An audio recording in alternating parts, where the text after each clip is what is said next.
Cuando vi a Laura bajarse del coche de Hugo con ese vestido rojo, supe que algo no cuadraba. No fue solo la hora, las 11:30 de la noche, un jueves cualquiera, ni el hecho de que nunca usaba ese vestido ni para nuestras cenas de aniversario. Fue la forma en que se bajó del coche. Riendo. Tocándose el pelo como una adolescente. Y luego, esa mirada rápida y nerviosa cuando me vio en la terraza. Yo estaba regando las plantas. O fingiendo que lo hacía. Llevaba semanas sospechando que algo raro pasaba, pero esa noche se me cayó encima toda la certeza como una losa. Ella se acercó a la puerta con una sonrisa automática, de esas que uno entrena frente al espejo. Yo seguí con la manguera apuntando al suelo. ¿No ibas a una cena con tus compañeras? Le pregunté, sin mirar directamente, pero sabiendo que mis palabras eran cuchillos escondidos. Sí, claro, dijo. Pero no explicó nada. No mencionó a Hugo. Ni que había vuelto en su coche. Ni por qué llevaba tacones y había dicho que era una cena informal. Y eso fue todo. No discutimos. No grité. No hice preguntas. Solo apagué la luz de la terraza y me metí en casa como si fuera una noche más. Pero ya nada era como antes. La noche del vestido rojo no terminó con ella cerrando la puerta y yo apagando la luz. Me fui a la cama sin decir más, pero dormí con los ojos abiertos, literalmente. Laura se duchó y se metió en la cama 20 minutos después. No me dijo nada más. No pregunté tampoco. Me giré hacia la pared, escuchando cómo respiraba, tranquila, como si no hubiese pasado absolutamente nada. Pero en mi cabeza, algo se había activado. No fue rabia todavía, ni tristeza. Era otra cosa. Una mezcla de incomodidad y urgencia, como si algo dentro de mí supiera que la situación tenía una fecha de caducidad cercana y yo estaba ya tarde para entenderlo todo. Al día siguiente, me levanté antes que ella.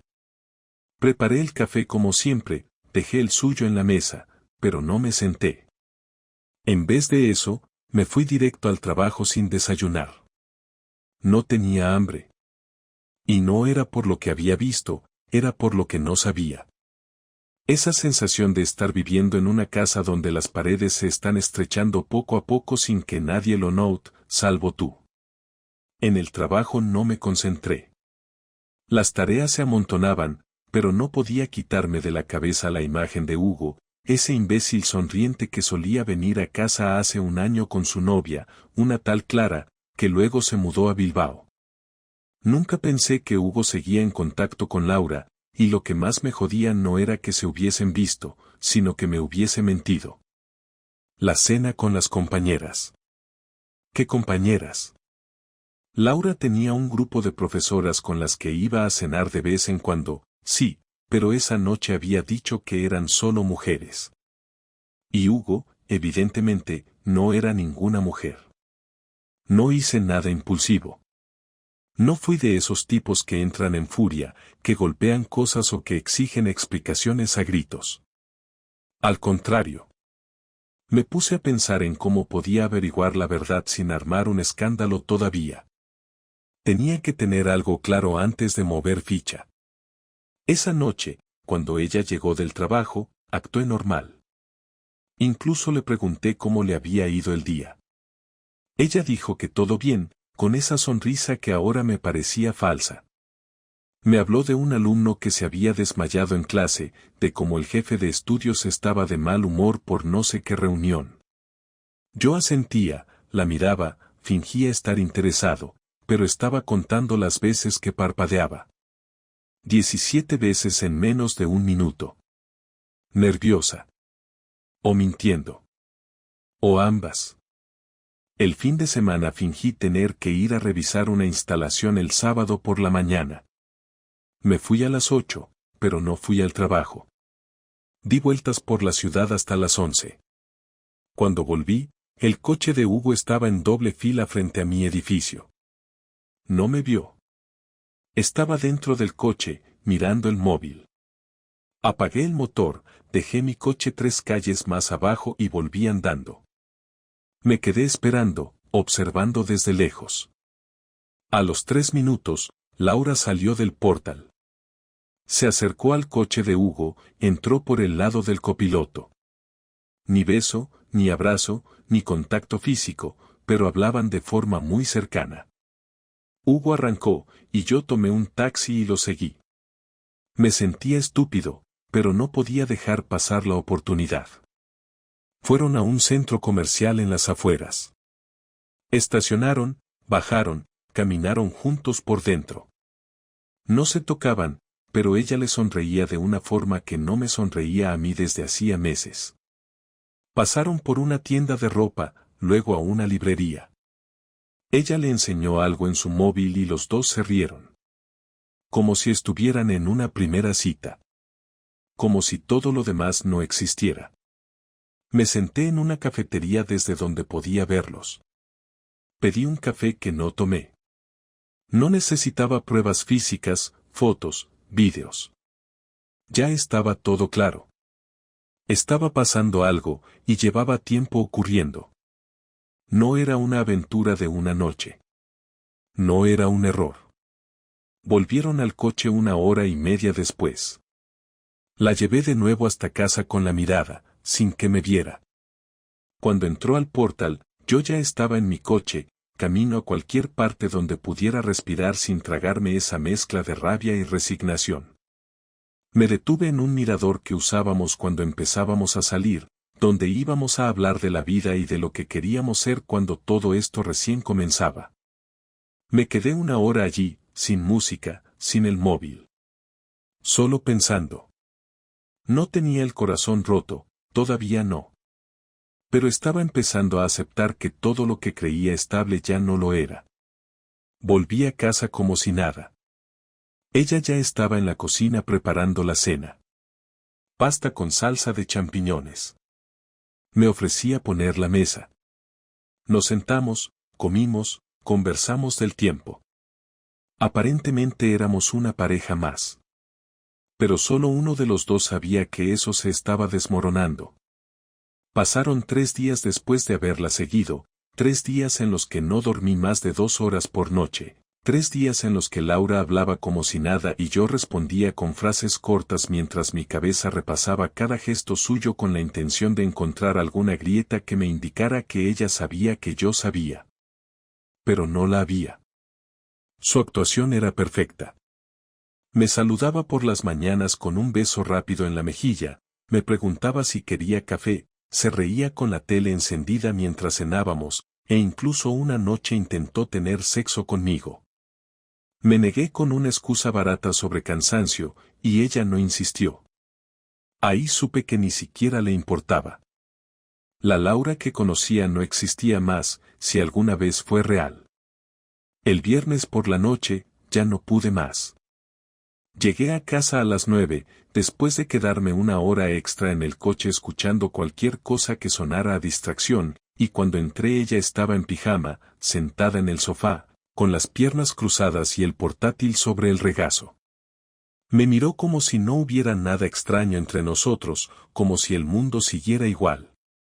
Y ahí, sin pensarlo mucho, le dije, hoy no vengo a cenar. Hoy quiero hablar. Ella levantó la vista, algo sorprendida, pero no dijo nada. Cerró el portátil y lo dejó a un lado. Se quedó esperando. Me senté frente a ella.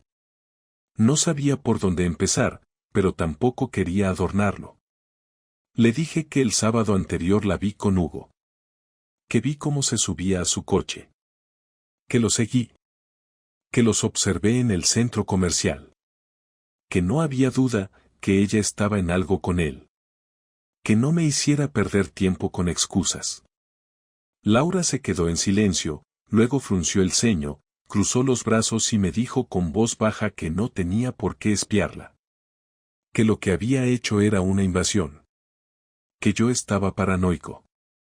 Le dije que no estaba preguntando, que estaba afirmando, y que lo único que quería escuchar de ella era una respuesta clara. Nada de rodeos. Quería saber si había algo entre ella y Hugo. ¿Sí o no? Se levantó del sofá, caminó por la sala unos segundos, se giró y me miró como si tuviera que decidir si decir la verdad o seguir sosteniendo la mentira. Me dijo que sí, que había algo. Que no sabía cómo explicarlo. Que empezó como una amistad, que se veían para tomar café y hablar, pero que con el tiempo las cosas se volvieron más intensas. Me dijo que nunca tuvo intención de llegar a más, que se sintió confundida, que le gustaba como Hugo la escuchaba, que con él no se sentía juzgada, que se reía más, que se sentía viva. Yo no dije nada. Solo la miraba. Esperando que dijera lo que sabía que venía. Y lo dijo. Dijo que sí, que se habían besado, que sí, que habían estado en su casa un par de veces, que sí, que habían dormido juntos. No lo dijo con vergüenza, ni con culpa, lo dijo como si estuviera leyendo una lista de cosas que tenía que decir para cumplir con una obligación mínima de sinceridad. Le pregunté si pensaba seguir viéndolo. Dijo que no lo sabía. Que no sabía lo que quería. Que estaba confundida. Me levanté, fui a la cocina y saqué una cerveza de la nevera. La abrí, me la llevé al salón y me la tomé de pie, sin dejar de mirarla. Me preguntó si yo también tenía algo con alguien. Le respondí que no, que mientras ella se divertía con Hugo, yo me preguntaba si debía comprar otro tipo de pan para los desayunos del sábado. Que mientras ella sonreía en un centro comercial, yo dudaba de si estaba perdiendo la cabeza o si simplemente estaba perdiendo a mi esposa. Se quedó en silencio. Se sentó de nuevo en el sofá y empezó a llorar. No eran lágrimas de dolor, eran más bien de incomodidad. No me acerqué. No la consolé. Le pregunté si quería que me fuera de casa o si prefería irse ella. Me dijo que no sabía. Que no pensaba que llegáramos a esto tan rápido. Que todavía me quería. Le dije que no me hablara de amor. Que eso no era amor. Que lo que había hecho tenía otro nombre. Me miró como si no entendiera, como si realmente no supiera en qué momento se rompió todo. Le dije que necesitaba tiempo para pensar, pero que no podía seguir durmiendo en la misma cama con ella. Que no podía mirarla cada mañana fingiendo que nada pasó. Que no quería fingir más. Me dijo que iba a dormir en el sofá esa noche. Asentí. Subí las escaleras, me metí en la habitación, y cerré la puerta con llave. Esa fue la primera noche en 11 años de matrimonio que dormimos separados, pero no fue la más difícil. La más difícil estaba por venir. No fui de esos tipos que arman un escándalo público ni de los que se vengan de forma impulsiva y violenta, pero tampoco soy de los que se quedan cruzados de brazos mientras los convierten en payasos. Al día siguiente de esa conversación, Laura se fue a trabajar como si nada hubiera pasado, con la misma cara neutra de siempre, como si la noche anterior hubiese sido una discusión por la basura o por quien olvidó cerrar la ventana del baño. Esa frialdad fue lo que me terminó de empujar a actuar. Sabía que no iba a rogar, sabía que no iba a disculparse, sabía que iba a dejar que la situación se descompusiera hasta que yo decidiera qué hacer. Así que empecé a preparar mi propio cierre, pero a mi manera. Ese mismo sábado aproveché que ella salió por la tarde, me dijo que iba a visitar a su hermana, aunque no le creí, y revisé el portátil viejo que teníamos guardado en el armario del pasillo. Era mío, pero ella lo usaba a veces, sobre todo para cosas personales que prefería no hacer en su ordenador del colegio. Lo encendí, esperé los años que tardaba en cargar, y empecé a buscar. No me interesaba encontrar fotos ni vídeos, no quería ver nada gráfico, no necesitaba traumatizarme más. Buscaba algo útil, algo práctico. En una carpeta sin nombre encontré un documento de texto donde había apuntado una lista de fechas, lugares y frases sueltas, probablemente para recordar lo que decía en caso de que tuviera que justificar algo. Esa lista fue suficiente para entender la frecuencia y la intención. No eran encuentros casuales. Había una logística. También encontré una serie de correos archivados con reservas de hoteles y confirmaciones de cenas. Guardé copias en un pendrive, lo metí en una caja de medicamentos viejos, y lo guardé en mi taquilla del trabajo.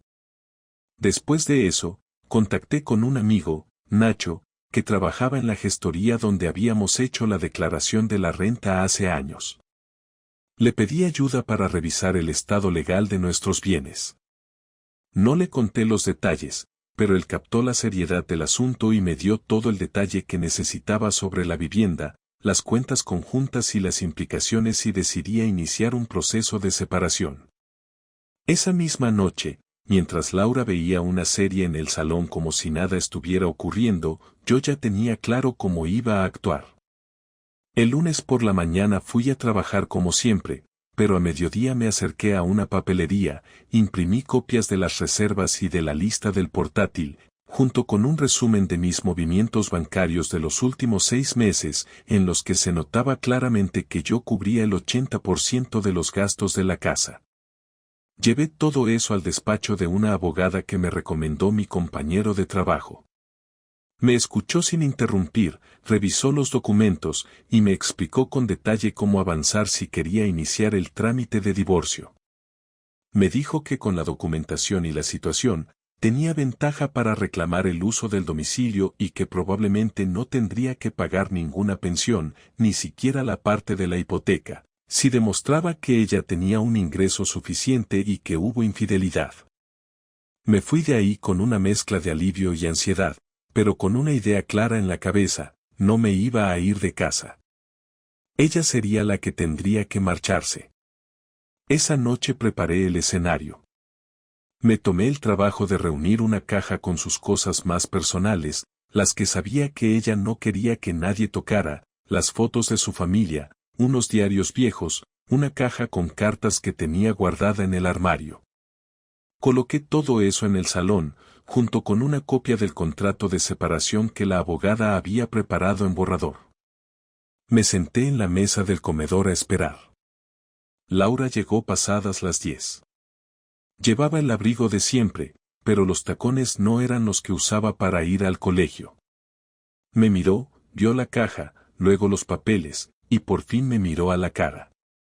¿Qué es esto?, preguntó, sin tocar nada. Tu salida, le dije. He hablado con un abogado. Ya no hay nada que hablar. No quiero pelear, no quiero gritos. Solo quiero que te vayas. Y que firmes esto. Se acercó, leyó el encabezado del documento, soltó una carcajada que no le duró más de 3 segundos, y luego se sentó sin decir nada. Me miró como si no creyera que yo fuera capaz de llegar hasta ahí. Me preguntó si estaba hablando en serio. Le dije que más en serio que nunca. Me preguntó si quería destruir todo por un error. Le respondí que no era un error si había planificación, fechas, hoteles, risas y mentiras. Me dijo que Hugo no significaba nada. Le dije que yo tampoco, al parecer. Se levantó, tomó el documento, lo leyó por encima, y dijo que no iba a firmar nada sin consultar con alguien. Le dije que hiciera lo que quisiera, pero que tenía 48 horas para irse de casa. Que no iba a discutir. Que la puerta estaba abierta. Y si no se iba, yo iba a usar los documentos para exponerlo todo frente a quien hiciera falta. No lo dije como amenaza. Lo dije como dato.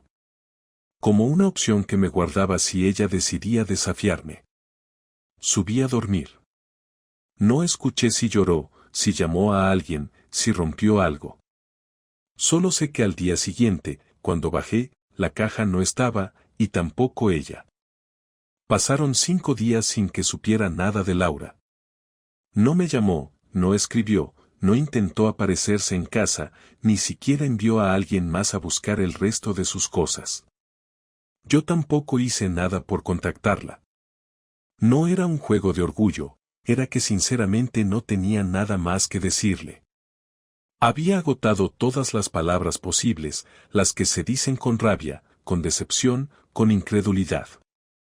No sentía paz ni tristeza. Era más bien una especie de quietud incómoda, como cuando se corta la luz y todo queda en un silencio que no esperabas, pero tampoco te apura a hacer nada. En ese estado estaba cuando me llamó. Eran las 11 de la noche de un jueves, número desconocido, pero supe que era ella. Contesté sin decir su nombre, sin preguntar nada. Necesito hablar contigo, dijo, con la voz seca. Le respondí que no tenía problema, pero que fuera claro desde el principio, no venía a negociar, ni a suplicar, ni a permitir que me pidiera que olvidara lo que había hecho. Me dijo que no, que solo quería hablar. Le di una hora. Me dijo que estaba afuera. Miré por la ventana y ahí estaba, parada al lado de un coche que no conocía. Bajé y la dejé pasar sin invitarla. No le ofrecí agua, no le pregunté cómo estaba, no le pedí que se sentara. Solo me crucé de brazos y esperé. He estado pensando mucho, empezó, sin rodeos. Y no te voy a pedir que perdones nada, porque sé que lo que hice no tiene cómo defenderse. Pero quiero decirte algunas cosas. Escúchalas o no, eso depende de ti. Asentí sin hablar. No me interesaban sus ensayos sobre lo difícil que era todo, pero había algo en su tono que me pedía que, al menos esta vez, la dejara terminar. No empecé esto con Hugo porque buscara algo físico, ni siquiera fue por aburrimiento. Empezó porque sentía que no podía hablar contigo de ciertas cosas.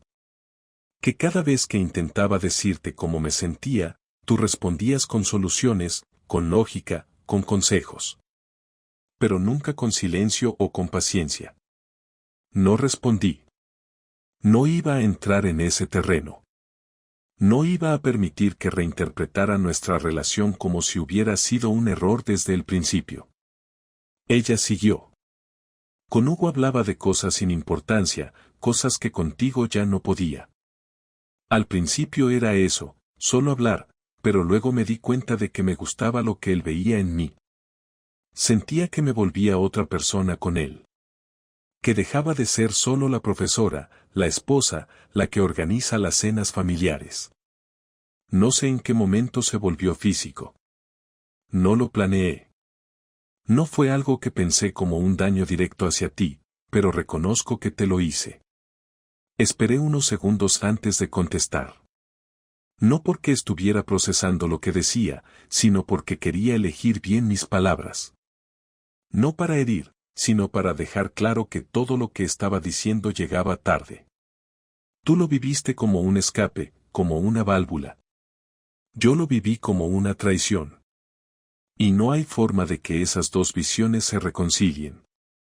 Lo que tú sentiste como alivio, para mí fue la confirmación de que no podía confiar en ti. No me importa si fue solo sexo o si fue algo más profundo. Lo que importa es que cuando tuviste que elegir entre hablar conmigo o mentirme, elegiste mentirme. Y no una vez, muchas veces. Ella bajó la mirada. No dijo nada. Yo seguí. Lo más jodido de todo esto no es que hayas estado con otro. Es que no viniste a decírmelo cuando todavía había algo que salvar. Que preferiste seguir viéndolo, seguir volviendo a casa como si nada, seguir acostándote en mi cama sin decirme que ya no estabas ahí conmigo, que estabas en otro lugar. Yo no merecía eso. Laura respiró hondo. Me dijo que no esperaba que volviéramos, que no buscaba una segunda oportunidad. Que solo necesitaba cerrar esto hablando como adultos. Que quería saber si había algo que yo quisiera preguntarle o decirle, algo que me permitiera dejar esto atrás con un mínimo de dignidad para ambos. Le dije que no. Que no necesitaba más explicaciones. Que ya tenía claro quién era ella y quién era yo. Que su historia con Hugo ya no me importaba, que si seguía o no con él no era asunto mío. Que lo único que quería era que firmara los papeles y que se llevara sus cosas cuanto antes. Ya tengo el sitio donde voy a estar. No voy a complicarte más la vida, dijo mientras se levantaba. Cuando quieras, firmamos. Mañana. A las 5. En la gestoría de la calle León 13. Ya está todo preparado. Asintió. Caminó hacia la puerta. Antes de salir, se giró. A pesar de todo, fuiste una buena persona conmigo. Lo sé, le respondí. Y por eso no estás ahora recogiendo tus cosas con la policía. Se fue sin mirar atrás. Cerré la puerta. Me senté en el sofá. No sentí alivio. Tampoco tristeza. Solo un cansancio que parecía instalado desde hacía meses. No necesitaba procesar nada. Solo terminar el trámite y seguir con lo que me quedara de vida. Fueron 2 semanas después de esa última conversación cuando por fin firmamos los papeles. La gestoría estaba prácticamente vacía, solo nosotros dos y la secretaria que nos atendió con la misma expresión mecánica que tendría si estuviésemos cancelando una suscripción al gimnasio. No hubo escenas, no hubo súplicas, no hubo ningún intento de rescatar algo. Laura llegó puntual, vestida de forma discreta, con una carpeta bajo el brazo que parecía más un escudo que un accesorio. Me saludó con un leve asentimiento, no extendió la mano ni intentó besarme en la mejilla, cosa que agradecí. Firmamos los documentos uno a uno sin cruzar más palabras que las que eran necesarias para confirmar nuestros nombres y la fecha. Cuando terminó, se levantó primero, me miró con una mezcla de cansancio y resignación, y solo dijo, «Ya está». Respondí con un sí sin levantar la vista del último papel que la secretaria aún estaba archivando. Ella se fue sin esperar nada más. No volví a verla después de eso. Los días siguientes fueron extraños, no porque la extrañara o porque me sintiera perdido, sino porque todo lo que me rodeaba seguía igual, mientras yo ya no era la misma persona que habitaba ese entorno. El supermercado seguía teniendo los mismos pasillos, el trabajo me exigía las mismas tareas, los vecinos seguían saludando con una sonrisa forzada, pero yo ya no tenía interés en nada de eso. No era tristeza, era simplemente agotamiento. Durante un tiempo me pregunté si debería contarle todo a nuestros amigos cercanos, explicar por qué ya no aparecía con ella en las cenas, por qué habíamos dejado de compartir salidas y fines de semana, pero me di cuenta de que no debía justificarme. Que no tenía por qué dar explicaciones. Que cada quien pensara lo que quisiera. Me concentré en rehacer mi rutina. Empecé a despertarme más temprano, salía a caminar solo sin rumbo fijo, comía fuera en sitios que nunca había probado, hablaba con gente nueva en la oficina, gente con la que nunca había tenido más que conversaciones de pasillo. Me mudé a un piso más pequeño, más céntrico, más mío. Vendí algunos muebles que me recordaban demasiado a ella y me deshice de todo lo que tenía su olor, su forma, su marca. El primer día que dormí en el nuevo piso sentí algo cercano a la tranquilidad. No era felicidad, no era alivio, era simplemente no tener que mirar la puerta esperando que ella entre como si no hubiera destruido nada. Pasaron los meses y con ellos el interés por saber de ella fue desapareciendo. No la bloqueé de redes, pero tampoco revisaba su perfil. Si me encontraba con alguien que la mencionaba, cambiaba de tema sin disimulo. Un día, su hermana me escribió para pedirme una caja con unas fotos viejas que Laura había dejado. Le dije que las pasara a buscar cuando quisiera. No preguntó nada. Lo hizo rápido. Fue la última conexión con ese mundo. Un viernes por la tarde, mientras me tomaba una caña con un compañero de trabajo, me preguntó si me arrepentía de haber terminado el matrimonio tan drásticamente. Le respondí que no. Que lo único que me reprochaba era no haberlo hecho antes. Que cuando una persona te muestra quién es, no hay nada más que discutir. Que no hay romanticismo ni nostalgia que justifique aceptar la traición como parte del paquete. Me preguntó si pensaba volver a enamorarme. Le dije que no lo sabía, que no estaba en mis planes. Que ahora solo quería vivir tranquilo, sin la presión de sostener algo que ya estaba podrido. Me dijo que lo entendía. Brindamos por eso. Un par de meses después de firmar los papeles, recibí una carta de la abogada notificando que el proceso de separación estaba oficialmente cerrado. Ni Laura ni yo solicitamos nada más. No hubo apelaciones, no hubo conflicto por la casa ni por el coche, ni siquiera por los libros que ella se llevó sin avisar. Fue la ruptura más fría y limpia que alguien pudiera imaginar. Y eso, de algún modo, fue lo que más dolió. Que después de tantos años compartiendo cama, ideas, miedos, rutinas, todo se acabara con unas firmas, unos sobres y un silencio que nadie quiso llenar. Hoy, cuando miro hacia atrás, no lo hago con rencor. Ya no hay rabia. Tampoco cariño. Solo datos. Un resumen de hechos. Ella tomó decisiones. Yo también. Y las consecuencias son las que son. No me creo una víctima ni la considero un monstruo. Simplemente fue alguien que no supo valorar lo que tenía. Y yo fui alguien que tardó en darse cuenta. Nada más. Lo que venga después, no lo sé. No estoy cerrado a nada, pero tampoco busco nada. Si algún día vuelvo a querer a alguien, será desde otro lugar, uno donde no tenga que estar alerta todo el tiempo, uno donde no tenga que revisar la forma en que me saludan o los días en que se arreglan más de la cuenta. Hasta entonces, estoy bien así. Solo. Pero completo. Y esa es mi historia. No tiene giros espectaculares ni finales felices. Pero es real. Y eso, después de tanto engaño, es lo único que valoro ahora. La verdad. Aunque duela.